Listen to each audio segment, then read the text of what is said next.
for this lesson, we are going to look at what has changed in farms, in cities, and in both during the industrialization time period.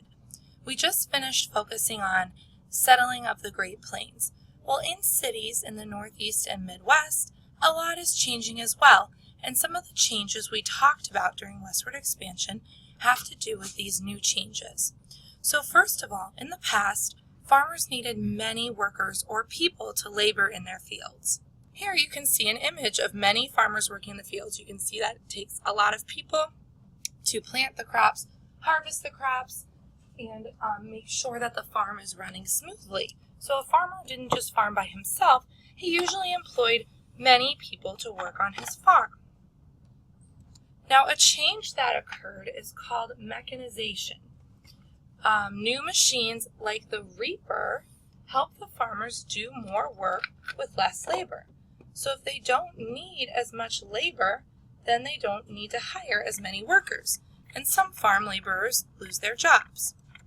Here you can see the reaper plowing these fields and cutting down the crops, and you can see that there's only one worker here with some horses, whereas previously farmers needed a lot more workers. So because machines help people do work faster, they don't need as many workers on the farm, so these workers have to go somewhere else.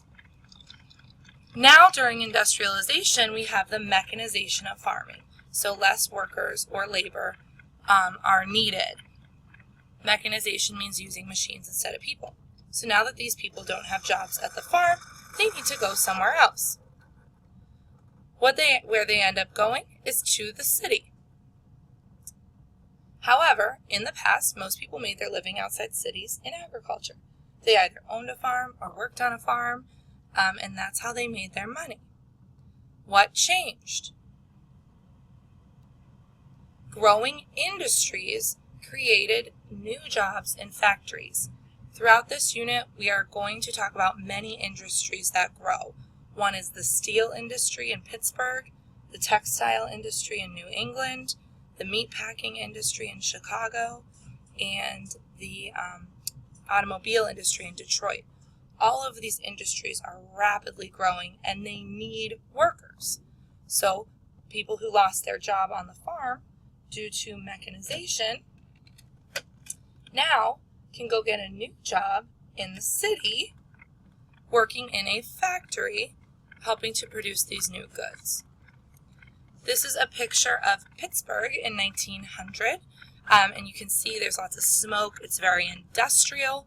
There's lots of barges, and many people start moving into the cities for jobs. They leave the farm or they come from another country because we need workers to make the factories run. Pittsburgh is the center of the steel industry, and that's how the Steelers got their name. They took their logo from U.S. Steel. So now people move to the cities to work in factories, and the cities grow. These people have to live somewhere, and the cities start to grow exponentially. Many become very crowded, and we'll look at that issue in our next unit on immigration. This is New York City in 1900. Very busy, very crowded, lots of people living in tiny apartments. And finally, in both, consumer goods are difficult to get. A consumer good is anything you buy that's finished. Clothing, shoes, farm equipment, anything you buy that's finished. So you can see here you had to go to the store to buy clothes. You couldn't order them online. You couldn't order anything. You had to actually physically go to the store. This is very difficult for people on farms, as well as people in cities. There just aren't as many things available. So if the textiles are being made in New England, it means less clothes are available around the country. But something changes. The mass production, or making a lot of something, changes this. Because of these growing factories in the growing cities, consumer goods are widely produced, and because they're widely produced, a lot are being made at one time, and we need to ship them all over the country using the railroads so we can sell them. So here's a picture of women working in a textile factory around the turn of the century. Textiles are your clothing. And finally, more goods are easier to get. When a lot is made of something, it becomes easier to get and more people can obtain it. The railroad also assists with this. One example is the mail order catalog. So now you order things online. However, in the past, you would receive what's kind of like a book or a magazine in the mail. It would have an order form. You would check off the things that you want, put your money in an envelope, mail it to the company, and then they would ship what you wanted to you on the railroad. The first example of this would be the example of Sears. So you can see here an advertisement for ladies' hats from a catalog at the turn of the century. So Sears is still around today, but they started out as a mail order business.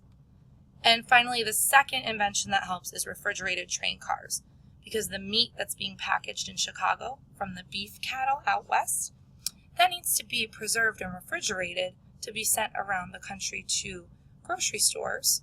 And this would be an image of how that worked. You can see the ice tanks on each side and the beef hanging up in the middle.